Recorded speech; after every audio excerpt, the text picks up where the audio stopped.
Hi there, everybody. Happy New Year, January. Welcome back. I'm sure some of you didn't actually stop during Christmas and New Year, but I know that some of you did, and we certainly here had a few days off. But as you know, when you run your own business, it's never really time off. You're always thinking about things. So we're almost 2 weeks into the year. So this is a Forces Press. Just giving you a bit of a flavour of last year, touching a little bit on the past and what we've done during the year. Certainly not one for looking back and sitting back and thinking about the past. But it's certainly good sometimes to reflect and see how far we've come. We've come as individual brands, as a network, as a group. And I think sometimes it's good for everybody just to reflect and think about it, because we're in the day today doing the do, and we just forget how far we've come individually and as a group. So in here, there's lots and lots in this month's Forces Press. Some of it is repetition from previous editions, but I think it's important to keep reinforcing what's happened, because there's no doubt last year, I think, was a real landmark year for us. I think the business moved on tremendously. In our eyes, I'm sure there's plenty. Well, we know there's plenty to be done, but I certainly felt there was a momentum shift in the business. Still, as I say, lots to do, and we recognise that. But I think in business, you never actually stop. It just carries on. There's always room for improvement, and there's always learnings, and I'm very keen to always pick out learnings and move things forward. Never stay still. Keep pushing things forward. And as they say, if you're not growing and moving forward, they say you're actually dying. So certainly always good to look at what we've achieved, and more importantly to move on and move forward. And just picking out some of the things that this Forces Press covers. We talk about the bright future. I've already said that I do think last year was a landmark year, breaking away from EcoClean, allowing Paul and I particularly to really focus on all aspects of the group. Naturally, more focus, more work gets done, and I think we've got a great team that have come across from the old EcoClean brand. I think everyone in the team here is superb and really lives and breathes the business, which is great, and I hope you see that in your day-to-day interactions with the team.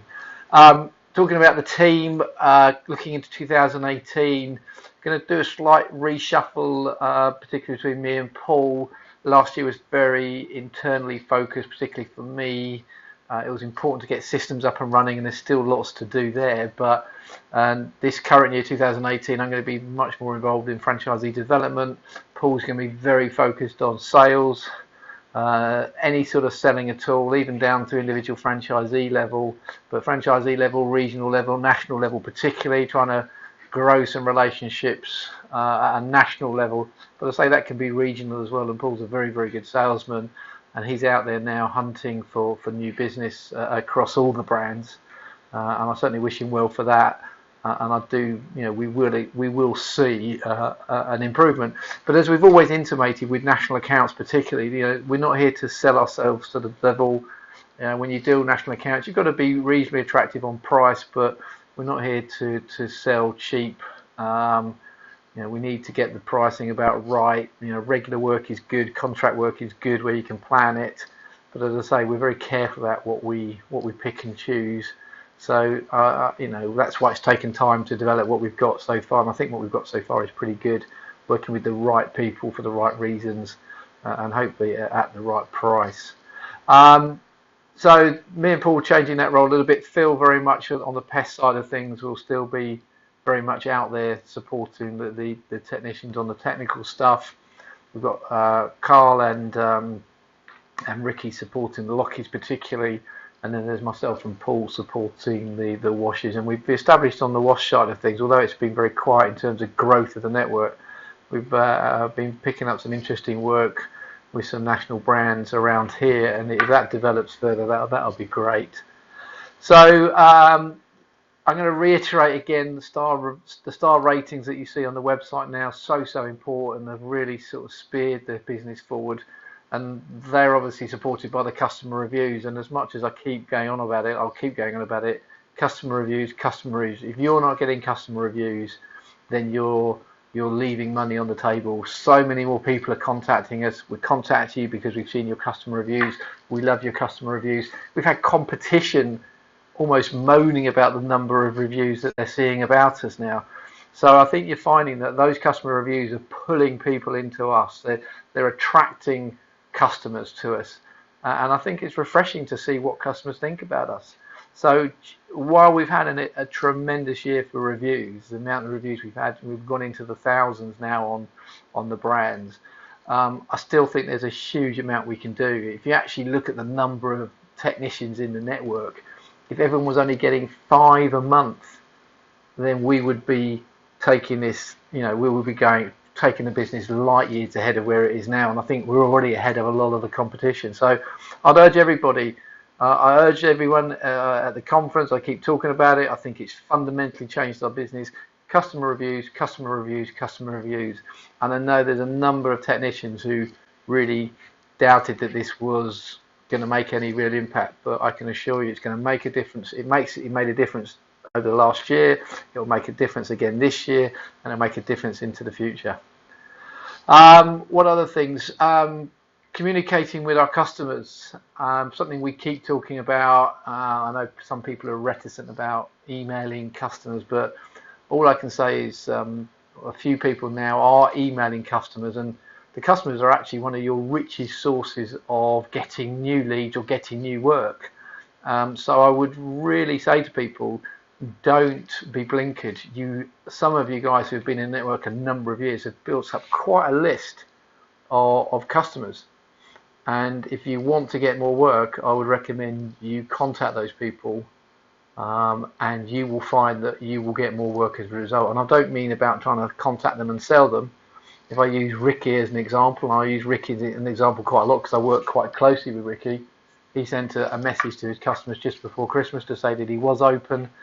He sent it to 300 or 400 people, and he got responses, and those responses meant he got more work. So just a little discussion or a little reminder from Ricky to tell his customers, past and present, that he was around over Christmas, spurred them to say, actually, can you come and do this, or my mum needs that. So I would really say to people, one of the easiest ways to get more work is to keep your customer list, keep it up to date, and regularly email them. And we're not talking about emailing them for selling purposes. It's maybe a reminder of something coming up. It could be a bit of interesting information. It could be Christmas. It could be Valentine's Day. Lots of different reasons for contacting your customers. But as I say, just contacting them is enough to prompt someone to say, actually, I need something done. So that's one thing that we talk about in here.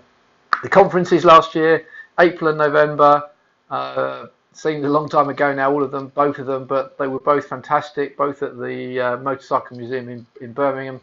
We're going to do the same again this year, April and November. The dates are set. They're in the Forces Press. Please put those dates in your diary. I know some people say I can't afford the time out, but I honestly believe you can't afford not to come to those things. If you don't pick up something of use, then we're not actually doing our job. But it's not just us that pass on advice. It's talking to your colleagues across the network that actually brings advice and sends people away with fresh ideas. And the feedback we got from the last conference is, oh my God, I need to do this, and I know I need to do that. And I know that some of you would have gone away and done it, and some of you wouldn't. And when you come to the next conference, it might be another reminder that there's certain things that you need to do. So those conferences, that just a day out of your business, we've tried to make them central in the country to make it as even as possible for people to come, but really I don't believe there's an excuse not to come to those. We've given people dates way in advance now, so please put them in your diary, and we'd love to see you there. We do commit and invest money into those days, so the more people attend, then we feel there's more value being distributed to the network, and that's what it's all about. And we talk about video in here as well. Video next year, or this year, I keep talking about next year, 2018, I think is going to be a year where we see a lot more video content from ourselves. We know that customers want to engage more on video. That we've seen the whole customer engagement process has changed demonstrably. I think we've all seen that. We know it's all digital. We know it's heavily based on Google, but now customers tend to want to not talk to us. There's been a shift into Facebook messaging. Facebook messaging seems to be a nice favoured way of customers contacting us. Obviously, forms are another way of contacting us. So we're seeing that customers are a little bit more reticent to actually talk to someone first. So that's something that's going to probably keep on going. So again, we're having to change the way we deliver our messages. I'm not saying video and Facebook messages are correlated, but I'm just saying the whole customer journey is changing. So we're going to change, and we want to stay up there on the Google rankings. Last year we put a lot of time and effort into keeping those Google rankings there. We know a lot of the technicians, a lot of you guys don't put enough time into it, but at least there's enough being done essentially to keep the rankings reasonably strong. But imagine where you could be if you actually put some time and effort into your web pages. And in the Forces Press Below, we talk about that. We talked about it at the conference. And of all the brands that do pretty well on Google rankings, it's the Lockforce guys. They tend to rank well. They don't want to pay lots of money on pay-per-click. Some of them do an element of pay-per-click, but they don't have to rely on pay-per-click. They get a lot of their business off the natural listings, and that's because of the hard work they all put into not just their web pages but their social media. So look, guys, there's a lot ahead. I'm really, we're all buzzing here about the new year. We've just finished 3 days of training with some new locksmiths. We've got March training for Pest Force coming in. We've got some more lockies coming in for training again, probably February, March. So at the moment, it's looking very, very positive across the network. And I look forward to bumping into all of you. I will be out and about more in the field this year. Certainly here to support. I know I've been a bit remote for some people over the last week. Just coming back into the new year just seems to have gone a bit mad. But we've got through training this week. I'm going to get my head down and get stuck into those people that I owe a few phone calls back to and some work that I need to do. So look, looking forward to seeing people during 2018, even if it's only at the conference. Hope you have a great 2018. Don't forget we're here if you need us, and wish you well. Cheers, guys.